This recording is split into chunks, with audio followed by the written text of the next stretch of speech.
hampir semua ayat riba, hampir semua ayat muamalah itu semuanya turun di Madinah. Karena umat Islam udah settle. Umat Islam udah kaya, sampai Umar itu mengatakan kita baru berasa kenyang ketika Khaybar setelah 20 tahun. Dan pembahasan tentang riba pun itu ayatnya turun di Madinah. Ayat-ayat yang tentang bisnis turun di Madinah. Surat Al-Baqarah itu ayatnya turun di Madinah setelah hijrah turunnya. Karena umat Islam ketika itu sudah settle, maka wajar kalau Allah menurunkan ayatnya tentang bagaimana muamalah, bagaimana melakukan transaksi bisnis, bagaimana ketika utang piutang harus mencatat. Bahkan pembahasan muamalah itu menjadi ayat paling panjang di Al-Quran, di surat Al-Baqarah itu sendiri. Namun, di dalam syariat Islam, kalau di Dr. Qardawi itu katakan, dan di Dr. Muhammad Ghazali, beliau juga katakan bahwa di dalam Islam, dalam Al-Quran, itu pembahasan ekonomi syariah, itu ada dua. Sebenarnya ada tiga. Yang pertama larangan, yang dua ini perintah. Yang larang ini adalah larangan riba, yang dua ini adalah perintah. Nah, ini riba, dan riba ini jadi masalah dari zaman Rasul sampai hari ini. Masalah umat Islam dari zaman Rasul sampai hari ini.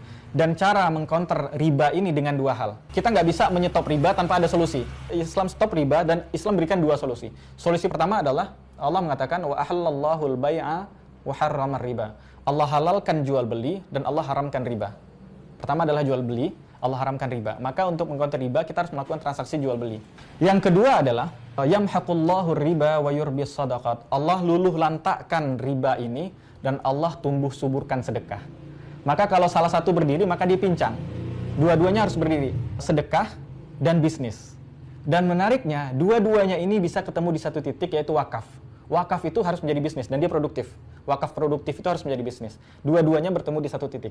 Dan menariknya lagi, ketika semua ayat tentang muamalat ini turun, ada satu ayat yang turun ternyata di Makkah. Dan ayat itu adalah ayat tentang sedekah. Bahkan ayat yang mengatakan tentang zakat pertanian. Wa atu haqqahu yawma hasadih. Imam Tabari di ayat ini mengatakan ayat ini Makkiyah. Ayat ini turun di Makkah. Dan umat Islam jangankan kaya, sholat aja sulit waktu itu. Tertekan. Tapi ayat wa atu haqqahu yawma hasadih itu sudah turun. Berikanlah haknya pada hari panennya. Itu sudah turun di Makkah. Umat Islam itu memang mindsetnya seluruhnya harus sedekah. Kalau kita punya bisnis, kita harus mengalas bisnis kita dengan sedekah dulu. Kita punya anak, didik dulu sedekah. Umat Islam dulu, oleh Allah dididik dengan sedekah dulu, dengan ayat sedekah. Ayat bisnis belum ada, ayat melawan riba belum ada. Sedekah dulu. Setelah umat Islam punya mindset sedekah, baru dah bisnis. Baru dia jadi orang kaya.